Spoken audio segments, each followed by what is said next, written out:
হাসরের মাঠের মানুষগুলো দৌড়ে যাবে, আদম আলাইহিসসালামের কাছে যাবে, যা বলবে, হে আদম, হে আমাদের আদি পিতা, আমাদের জন্য একটু সুপারিশ করেন। ইব্রাহিম আলাইহিসসালামের কাছে যাবে, ইব্রাহিম আলাইহিসসালাম বলবে, আমার পক্ষে সুপারিশ করা সম্ভব না, আমি পারবো না। নূহ আলাইহিসসালামের কাছে যাবে, ইব্রাহিম আলাইহিসসালামের কাছে যাবে, ধারাবাহিক যাইতে যেতে হযরত ঈসা আলাইহিসসালামের কাছে যাবে। সবাই মানুষগুলোকে সরিয়ে দিবে, বলবে, না, আমার পক্ষে আল্লাহ যে রাগ করেছে, এই মুহূর্তে আল্লাহর কাছে যায়া কিছু বলা আমার পক্ষে সম্ভব না। কারণ কি? আমি ধরা। বলেন, আমি কি ধরা? আমি ধরা। আদম আলাইহিসসালাম বলবেন, আমি ধরা। ইব্রাহিম আলাইহিসসালাম বলবেন, আমি ধরা। কেউ আপনি কেমনে ধরা? আমি গন্ধম খাইছিলাম, মনে আসেনি? আমি গন্ধম খায়া বিপদে পড়েছি, না জানি রব এই মুহূর্তেই আমাকে ধরে ফেলে। ইব্রাহিম আলাইহিসসালাম বলেন, আমিও ধরা। আমি বাঁচার জন্য জীবনে 3টা মিথ্যা কথা বলেছিলাম। কয়টা? 3টা। এরকম ভাবে প্রতিটা নবী সবাই নিজে নিজে বলবে, ইয়া নাফসি, ইয়া নাফসি, ইয়া নাফসি, আমি ধরা, আমি ধরা। রব এই মুহূর্তে যদি আমাকে ধরে ফেলে, যার কারণে আল্লাহর দরবারে আমি যাইতে পারবো না। সকল মানুষ শেষ মুহূর্তে পয়গম্বর মুহাম্মদ মুস্তাফা সাল্লাল্লাহু আলাইহি ওয়াসাল্লামের কাছে যাবে, যা যখন বলবে, হে পয়গম্বর, আপনি একটু সুপারিশ করেন, তখন পয়গম্বর সুপারিশের দায়িত্ব নিবে। সুবহানাল্লাহ। পয়গম্বর সুপারিশের কি নিবে? তাহলে যে মুহূর্তে মানুষগুলো বিপদে পড়ে যাবে, সেই মুহূর্তে যে মানুষটা আমাদেরকে বাঁচাবে, সেই মানুষটার প্রতি আমাদের কত মহব্বত করা দরকার, কত ভালোবাসা দরকার। বিপদের সময় সে আমাকে উদ্ধার করবে, বিপদের সময় উদ্ধার করবে। মুহাম্মাদুর রাসূলুল্লাহ সুপারিশ করবেন। বুখারী শরীফে রাসূল সাল্লাল্লাহু আলাইহি ওয়াসাল্লাম বলেছেন, ইয়াশফাউ ইয়াউমাল কিয়ামাতি সালাসা, কিয়ামতের ময়দানে 3 ধরনের মানুষ সুপারিশ করবে। কয় ধরনের? কিয়ামতের ময়দানে যে সময় কেউ কাউকে বিপদ থেকে বাঁচাতে পারবে না, কেউ সুপারিশ করতে পারবে না, কোনো ঘুষ চলবে না, কোনো কিছুই চলবে না, সেই মুহূর্তে বাঁচাবে কয়জন? 3 শ্রেণীর মানুষ। 3 শ্রেণীর মানুষ আমাদেরকে বাঁচানোর জন্য সুপারিশ করবেন। 1 নম্বরে হলো আল আম্বিয়া, নবীরা সুপারিশ করবেন। বলেন সুবহানাল্লাহ। নবীরা কি করবেন? যত নবী আছে সব নবীরা, আমাদের পয়গম্বর যখন সুপারিশ করা শুরু করবে, সাথে সাথে আরেকজন আসবে, সাথে সাথে আরেকজন আসবে, আস্তে আস্তে সব নবীরা আল্লাহর কাছে সুপারিশ করবে। আল্লাহ রাব্বুল আলামিন সকল নবীদের সুপারিশ কবুল করবেন। তাহলে নবীরা সুপারিশ করবে। 2 নাম্বার, সুম্মাল উলামা। 2 নাম্বার হলো উলামায়ে কেরাম হাসরের ময়দানে সুপারিশ করবে। কারা সুপারিশ করবে? উলামায়ে কেরাম। হক্কানি উলামায়ে কেরাম, যারা হক্কানি উলামায়ে কেরাম, তারা কি করবেন? সুপারিশ করবেন। তাদের সুপারিশ আল্লাহ তাআলা কবুল করবেন। সুবহানাল্লাহ। উলামায়ে কেরাম, সুম্মা শুহাদা, তারপরে 3 নাম্বার হলো শহীদ। কারা? শহীদেরা সুপারিশ করবে।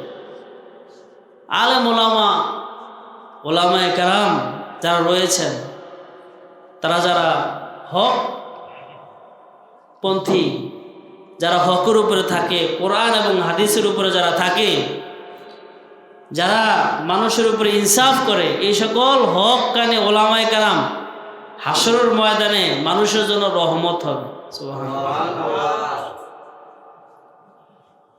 পয়গম্বর বলেছেন, কিয়ামতের ময়দানে ওলামায়ে কেরাম যারা হক্কানি ওলামায়ে কেরাম, তাদেরকে ফয়সালা করে দিবে, যাও তোমরা জান্নাতি।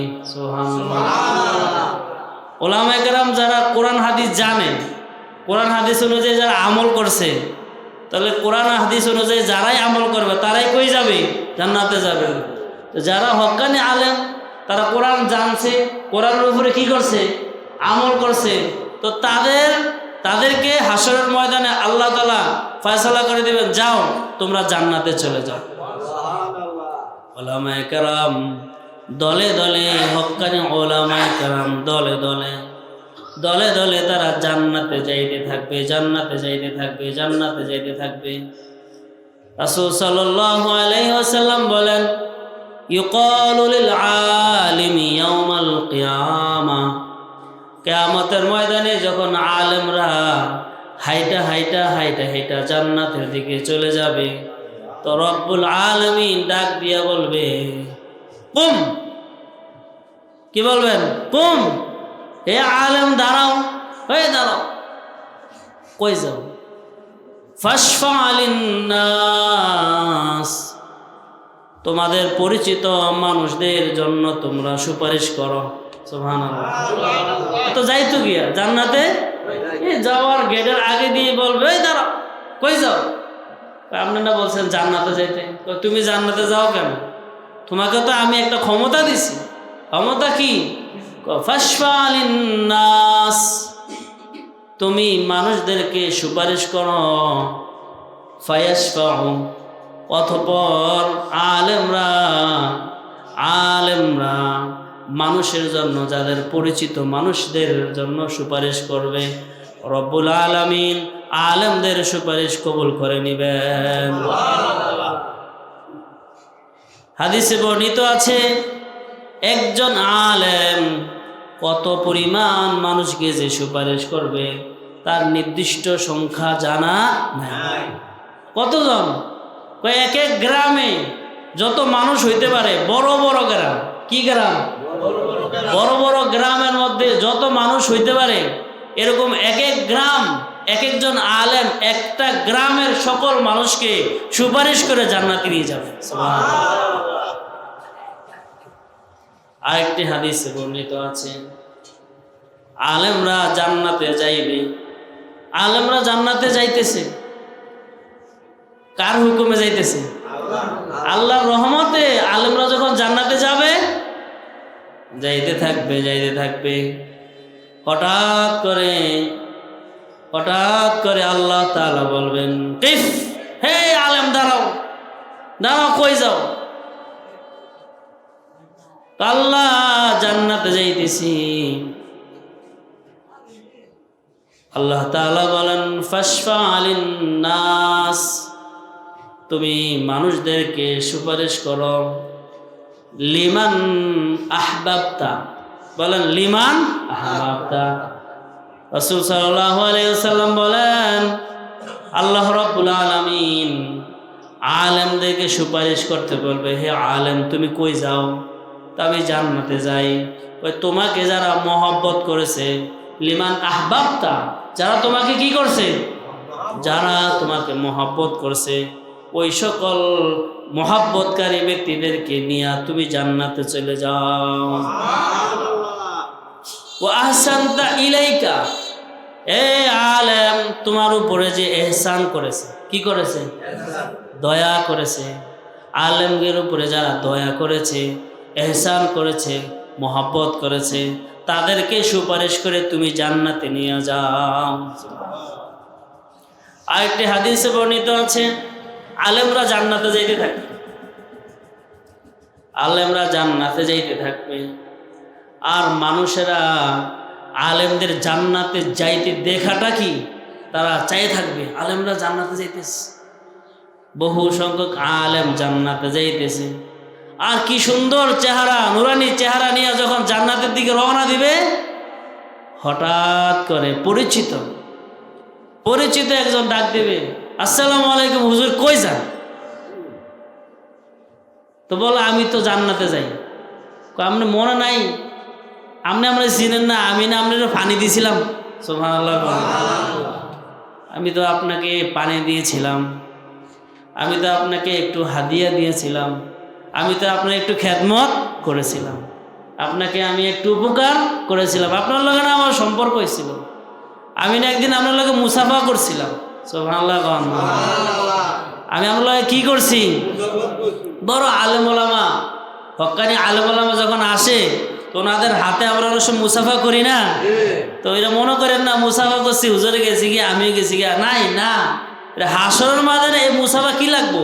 আছে না, এ আলেম হুজুর, আমি তো আপনার সাথে মুসাফা করছিলাম, আমি আপনার সাথে একদিন মোয়ানাকা করছিলাম, মহব্বত করছিলাম। মহব্বত, যে যার সাথে মহব্বত করে ওই ব্যক্তি তার সাথে জান্নাতে যাবে। আমি তো আপনার সাথে মহব্বত করেছিলাম। তো মনে আছে, তখন কি অবস্থা? হুজুর আমার তো বিপদ, আমার আমল নামা ভালো না, আমার আমল নামা কি না, বিপদে পড়ে গেছি, আমারে বাঁচা। তখন ওই আলেম তারা টান দিয়া ধরা আল্লাহর কাছে সুপারিশ করবে, আল্লাহ এই আমার সাথে তার সম্পর্ক ছিল, সে আমার সাথে মহব্বত রাখে, তুমি তাকে ক্ষমা করে দাও। আল্লাহ তাআলা ওই আলেমের সুপারিশ কবুল করে ওই গুনাহগার ব্যক্তিকে জান্নাতে দিয়ে দিবেন। হাসরের ময়দানে এরা আমাদের উপকার করবে। হাসরের ময়দানে আমাদের উপকার, 1 নম্বর উপকার করবে কারা? নবীরা। 2 নম্বর উপকার করবে কারা? আলেমরা। 3 নম্বর উপকার করবে কারা? শহীদ। যারা শহীদ, আমগো দেশে তো শহীদ নেই, নামে শহীদ আছে, অমুকের ছেলে শহীদ ভাই, এই শহীদ না, যারা দিন ইসলামের জন্য জীবন দিছে তারা হইল কি? শহীদ। ইসলামের জন্য যারা জীবন দিছে তারা হলো কি? শহীদ। এই সকল শহীদ যারা, তারা হাসরের ময়দানে আল্লাহর কাছে সুপারিশ করে। শহীদ হওয়ার তামান্না রাখা প্রত্যেকটা মুসলমানের উপরেই জরুরি, যে আমি যদি শহীদ হইতে পারি, আমি যদি শহীদ হইতে পারি। এক সাহাবী যুদ্ধের ময়দানে গিয়া ভয় পাইতেছে, যুদ্ধ করতে যাইব কি যাইব না, হেমি যাইব কি যাইব না, তো দাঁড়িয়ে বুট বাদাম খায়, মানে আমাদের দেশে যেন বুট বাদাম খায়, ওই সাহাবী দাঁড়াইয়া খেজুর খায়, 2-4টা খেজুর হাত একটা খায়। এটা তো যুদ্ধ চলতেছে, তার মধ্যে তো যুদ্ধ করলে কি হবে এটা বুঝে না, ভয় পাইতেছে। তো ওই সাহাবী জিজ্ঞাসা, হুজুর এখানে যে যুদ্ধ করে যদি শহীদ হয় তাহলে আমার লাভ কি? তো রাসূল বলেন, তুমি যদি যুদ্ধ করা শহীদ হয়ে যাও, এই ইসলামের জন্য তুমি যুদ্ধ করা শহীদ হও, তাহলে তোমাকে আল্লাহ তাআলা বিনা হিসেবে জান্নাত দিবে। তো সত্যি নেই, সাথে সাথে হাদিসে বর্ণিত আছে, সাথে সাথে যে হাতে খেজুরটি ছিল নি, খেজুরটি উঠে দিয়ে হালিয়ে দিয়া তরবারিরা বাইকেরা যায় যুদ্ধের ময়দানে ঢুকে গিয়ে যুদ্ধ করতে করতে শহীদ হয়ে গেছে।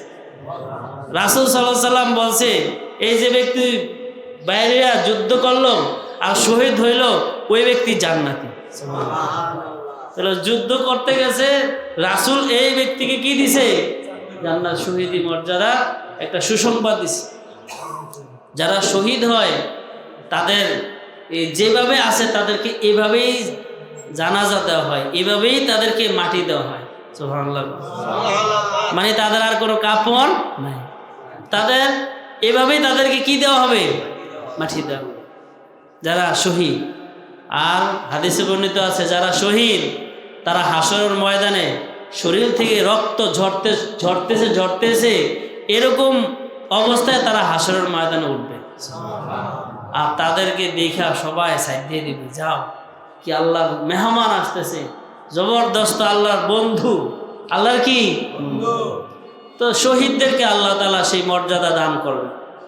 তাহলে আমরা শহীদ হইতে পারি আর না পারি, আমরা আমাদের দেশে যে আলেম আছে, অথবা আমার একটা ছেলেরা আলেম বানালে কিরম হয় বুঝেন না মনে হয়? আমার একটা ছেলেরে কি বানাইলে, বা আমার ছেলেরা আলেম বানাইতে পারি না, আমার পাড়া প্রতিবেশী আলেম আছে, তাদের সাথে মহব্বত করলে কিরম হইব, হইব না? ভালো হইব না? তো আলেমের সাথে আমরা কি রাখবো? মহব্বত হয়। রাসূল বলেছেন একটা মানুষের জন্ম থেকে নিয়ে মৃত্যু পর্যন্ত, এমন হাসরের ময়দান পর্যন্ত প্রত্যেকটা জায়গায় সাধারণ মানুষগুলো আলেমের মুখাপেক্ষী থাকবে। প্রত্যেকটা জায়গায় একজন সাধারণ মানুষ কার মুখাপেক্ষী? জন্ম থেকে নিয়ে মৃত্যু পর্যন্ত, এমনকি মৃত্যুর পরে কি পর্যন্ত? হাসরের ময়দানে পর্যন্ত কার মুখাপেক্ষী? কারণ যদি নবী থাকতেন তাহলে আর আলেম লাগলো না। বলেন যদি নবী থাকতেন তাহলে কি লাগলো না? নবী আসেনি।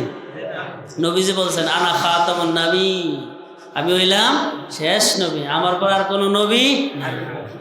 আবার নবীজি বলেছেন ইন্নাল উলামা ওয়ারাসাতুল আম্বিয়া, নিশ্চয়ই উলামায়ে কেরাম হলো নবীর ওয়ারিস। কার ওয়ারিস? উলামায়ে কেরাম নবীর ওয়ারিস। তার মানে উলামায়ে কেরাম নবীর যে কাজ, নবীর যে দায়িত্ব, এই দায়িত্বটা পাইছে কে? উলামায়ে কেরাম। নবী বলছেন এ উলামায়ে কেরাম, তোমরা আমার দায়িত্ব পালন করবা। আমি যেভাবে দেশ মানুষের মানবতার কাজ করেছি, তোমরাও এইভাবে মানুষকে জাহান্নামের পথ থেকে সরিয়ে মানুষকে জান্নাতের পথ দেখাই দিন। যারাই দুনিয়াতে আলেম ওলামাদের পরামর্শ নিয়ে চলে তারাই দুনিয়াতে সফল, আর যারা আলেম ওলামার পরামর্শে চলে না তারা দুনিয়াতে কি বিফল। যেমন আপনার একটা সন্তান হয়েছে, আর আপনার সন্তানের নাম কি রাখবেন? যদি আপনি আলেম হন তাহলে তো আপনি হয়েই গেলেন। কথাটা বুঝাইতে পারলাম না? আপনি যদি আলেম হন তাহলে আপনি নিজেই ছেলের নাম রাখবেন, আর যদি আলেম না হই তাহলে আলেমের কাছে যাইতে হইব না? না যে যদি বল্টু রেখে থই, নাম একটা রাখছি বল্টু, নাম রাখছে এরম হেরম বাগি ডিগজি, বিভিন্ন রকমের নাম আছে না নাই? আবার আমাদের দেশে কুসংস্কার আছে যে ছেলে হইয়া মারা যায়, ছেলে হইয়া বা মেয়ে হইয়া মারা যায়। তো মারা যায় দেখে মানুষেরা বুদ্ধি দিচ্ছে এরকম একটা নাম রাখবি যেই নাম ফেরেশতারা খুঁজে হইতো না। নাউজুবিল্লাহ। এরকম একটা নাম রাখবি যেন ফেরেশতারা পর্যন্ত এই নাম খুঁজা না।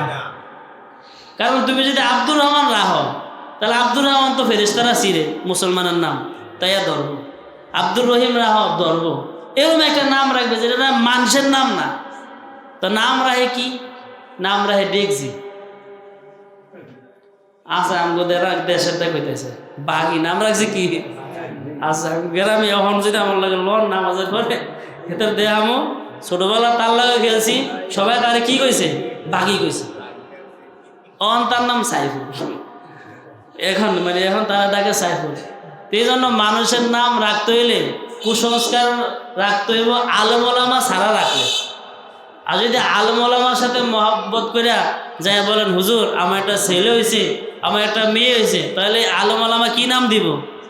সুন্দর অর্থবোধক একটা কি দিবে? ভালো নামের প্রভাব আছে। বলেন কি নামের প্রভাব? ভালো নামে একটা ভালো প্রভাব আছে। যেমন হাদিসে বর্ণিত আছে এক লোকের নাম হলো কি জানেন না?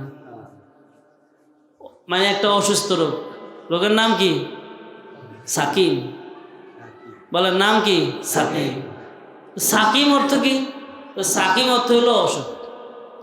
তো অসুখ তো যে ডাকে এই অসুখের প্রভাবটা তার উপরে যে পড়ে। নবীজির কাছে এসে বলতেছে ইয়া রাসূলুল্লাহ আমার ছেলে অসুস্থ থাকে সব সময়, আপনি একটু দোয়া করে দেন তাই যেন সুস্থ হয়ে যায়। তো নবীজি দোয়া করছে আল্লাহ যেন তোমার সুস্থ করে দেয়। তা দোয়া করতেছে, তো কিছুদিন পরে আবার ওই লোক বলছে, ইয়া রাসূলুল্লাহ আমার ছেলেরা তো অসুস্থ হয় না, খালি অসুস্থ হয়ে যায়। আবার দোয়া করছে, দোয়া করার পরে আল্লাহ নবীজি বলছে যাও ভালো হয়ে যাবে। আবার কিছুদিন পরে আয়েশা বলতেছে, ইয়া রাসূলুল্লাহ আমার ছেলেটা অসুস্থই থাকে, আপনি একটু খাস করে যদি একটু দোয়া করতেন। তোমার খাস করে দোয়া করবো, তোমার ছেলের নাম কি? আমার ছেলের নাম হলো সাকিব। কারণ নামই তো অসুখ, আরে নামই কি তো অসুখের নামই রাখলে তো কেমন হইব? তো নাম বাদ দেওয়া লাগো সালিম। নাম কি? সালিম মানে সুস্থ, সাকিম মানে কি অসুস্থ। তাহলে আমরা যদি চিন্তা করি সাকিম কি সুন্দর নাম রে, কোরআন শরীফও আছে রে, তখন কোরআন শরীফে আছে তো ফেরাউনের নামও আছে, লাগে ফেরাউনের নাম রাখা লাগবে না। এই জন্য বুঝতে হবে আসলে আপনার ছেলের নামটা সুন্দর হবে কোনটা, এটা কে বুঝবো? জানা আলেম। আপনি যদি আলেম হন তো আপনি বুঝবেন, আর যদি আলেম না হন তো আলেমের কাছে যাইয়া জিজ্ঞাসা করা দরকার আছে না নাই? আকিকা দিবেন, আপনি যদি আকিকা দিতে যান তাহলে আকিকার মাসলাটা জানতে হবে না? বাজারও যাইয়া ছাগলের একটা কিনা আইনা জোয়া করলে কি হইব নি? জানতে হইব আপনার মাসালাটা কি। তো যাই না ওভাবে যাই না আপনি ছাগল দিবেন ইনশাল্লাহ হয়ে যাবে, আর না যাই না দিলে কি হবে না। ওই সাইফুল ভাই একটা মানত করছে, বহুত পরামর্শ করছে কিরম দিতে হইব, কি করতে হইব। আবার বহু ব্যক্তি আছে মানত করছে গরু, কাম করে বলছে হুজুর একটা গরু মানত করছি, আপনাকে মাদ্রাসা গরু দিন একটা। ঠিক আছে দিয়ে, আর মাসলা জিজ্ঞাসা না, মাসলা যেহেতু জিজ্ঞাসা করে না তত বলার কিছুই নাই। তো যাইয়া পরে দেখি ছোট একটা ডেহা তো বুঝেন বাসুর। এখন এই বাসুর দিয়ে যে উনি মান্নত দিছে, ওনার মান্নত হয়েছি না আগে এটা প্রশ্ন করতে হবে। কিনলে হয় নাই যে একটা গরু কোরবানি বলেন আর মান্নত বলেন এটা দিতে হইলে 2 বছর লাগবে। কয় বছর? তো আপনার বুঝতে হতো মাসলা না জানি না গরু একটা দিলেই করবনি। এখন ওনারা বলছি যে আপনি যেটা দিছেন এটা তো কিনছেন, এটা কিন্তু মান্নত হইতো না। তো কয় আমি না কিন না আল্লাহ, এটা তো নিয়ত করছি। নিয়ত করে না যাই করেন, এটা তো সিস্টেমের মধ্যে আসতে হবে। এই জন্য যে কোনো জিনিস জানতে হলে আলেমের কাছে যাওয়া দরকার আছে না নাই? কোরআনে কারীমে রব্বুল আলামিন বলেন ফাসআলু আহলাদ যিকরি ইন কুনতুম লা তা'লামুন। তোমরা যদি কোনো কিছু না জানো তাহলে তোমরা আলেমের কাছে যায় জিজ্ঞাসা করো। কার কাছে? না জানো তো জিজ্ঞাসা করো। নামাজ পড়তে আসলাম, নামাজের মধ্যে একটা ঝামেলা হয়ে গেছে, এটা যদি নিজে নিজে চাপ দোকানে জিজ্ঞাসা করি কাজ হইব নি? তাহলে জিজ্ঞাসা দেবো কার কাছে? না আলেমের কাছে। হুজুর এই নামাজ তো আমার এই অবস্থা, নামাজটা কি করা দরকার? আমাদের ছাত্র একটা ওই দাওরা পড়াই বছর, তা আজকে আমার কাছে গিয়েছে, হুজুর একটা মাসলা জিজ্ঞাসা। তো মাসলাটা কি বলো? হুজুর যে যখন আমরা নামাজ পড়ি, মাসলাটা বুঝি কিন্তু নামাজ পড়ি না, নামাজ পড়ার পরে মধ্যে একটা ভুল হয়েছে, ওয়াজিব তরক হয়েছে, এখন সহু সেজদা দিছে, সহু সেজদা দিয়া আবার কি আত্তাহিয়াত পড়ার দরকার আছে না নাই? তার আত্তাহিয়াত আবার পড়তে গিয়ে আবার হেয়ানো ভুল হয়েছে।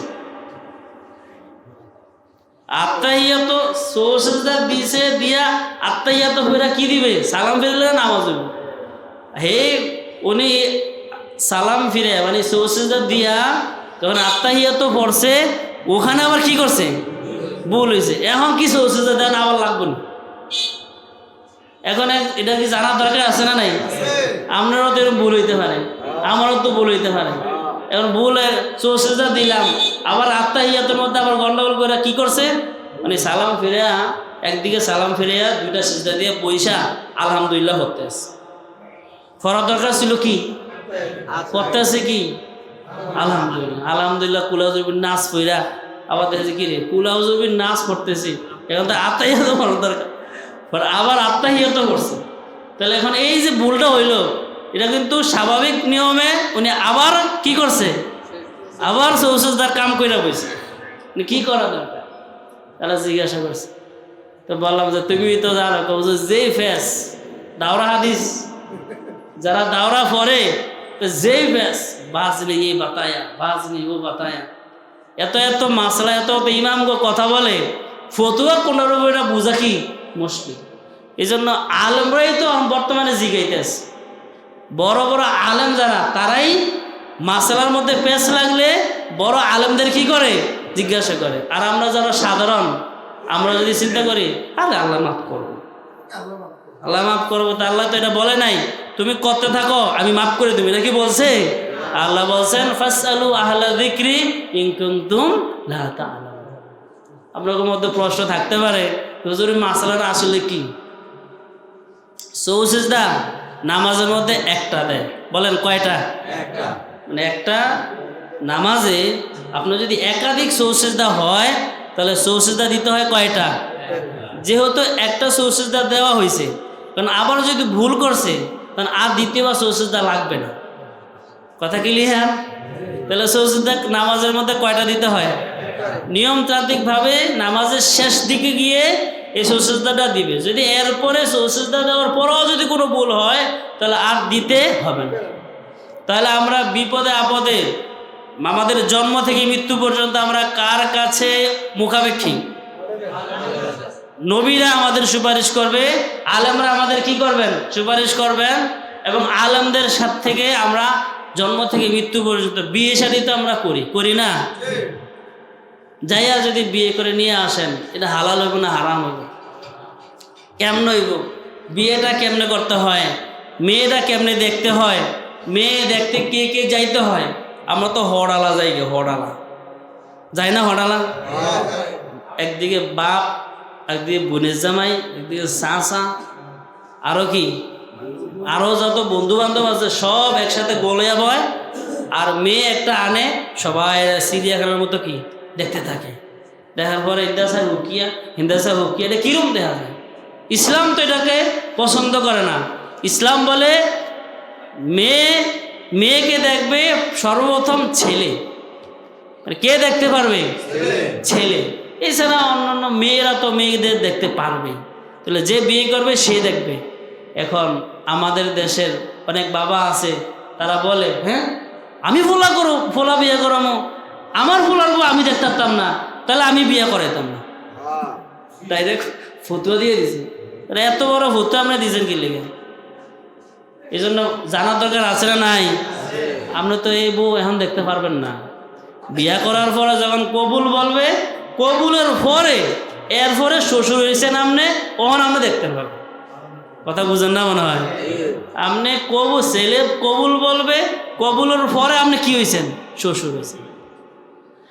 আল্লাহ মাসালা জানার দরকার আছে। অনেক সময় ঝগড়াঝাটি হয়, এই ঝগড়াঝাটির সময় অনেক ঝামেলা হয়ে যায়, তর্ক বিতর্ক কইয়া বলে, মেয়ে বলে আমার তালাক দে, গোলামের ভূত তুই তালাক দে, গোলামের ভূত তোর উপর ঠাডা বড়। এরকম মেজাজ খারাপ হয়ে যাবে না? কথাটি কইল। এই যে গোলামের ভূত করার সুযোগটা আপনি তো দিয়েছেন। বিয়ে করার পরে আপনার আলেমদের সাথে যাই একটু জিজ্ঞাসা করার দরকার ছিল, হুজুর নতুন বিয়ে করছি, বউরা কেমনে কন্ট্রোল করো, বউ কিভাবে কন্ট্রোল করতে হবে? কয়েকজন আলেমের বউ এরকম গোলামের ভূতকে গালি দেয়নি? না, খুব হিসাবে কথা বলে। কারণ আলেম ওলামা তার বিবিদেরকে এইভাবেই রাখে যেন তার বউ উল্টে কথা না বলে। এরকমভাবে তাদের থেকে শিখতে হবে, জানতে হবে। আমরা তো জানি না।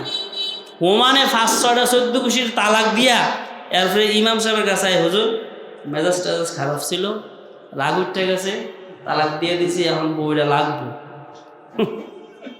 এটাই কি? এটাই লাগবো? তো এটা লাগবে কেমন হইব? তালাক তো 14 গোষ্ঠীরই দিছেন। তো পরে কয় আমি কি, আমার বউ তো কইছে গোলামের ভূত তোর খানা খাইতাম না, তুমি ছাইরা দাও, তালাক দে। কে কয় এটি কথা? বউই কইছে। ছাইরা দেওয়ার পরে বউ কয় তোমার সারা বাস্তব না। মানে কি করব? এই ফেস লাগছে, এই সমস্যার সমাধান করবে কে? আমরা ওই যে কয়েকদিন আগে ওই যে এক জায়গায় ফোন দিছিল, একটা মাসলা জিজ্ঞাসা করছে কি ফেসটা লাগছে আপনি দেখেন। গুনাহগুলা কে নিবে? এই যে সমস্যার সমাধান মানুষ সামাজিকভাবে করে, মাতবররা মিলে করে, এই সমস্যার যে সমাধান যদি ভুল হয় তাহলে এটার জবাবটা কে দিবে? যারা এটার মধ্যে দায়বদ্ধ তারা দিবে। একটা মেয়ে, মানে একটা মা, তার একটা মেয়ে, স্বামী নাই, মা মেয়ে আছে, কি নাই, মেয়েরে বিয়ে দিছে একজনের কাছে।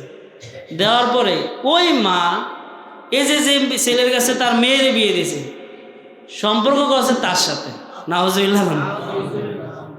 তাহলে এটা মাসলা। এই মুহূর্তে যখন সম্পর্ক করছে, মেয়ে কিছুদিন পরে বুঝতে পারছে যে আমার স্বামী তো আমার মার সাথে সম্পর্ক। কিভাবে?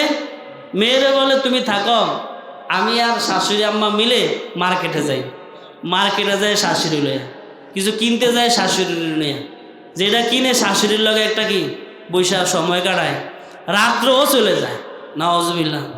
হঠাৎ একদিন ধরা খাইছে। ধরা খাওয়ার পরে মানুষের মধ্যে আলোচনা সমালোচনা হইল।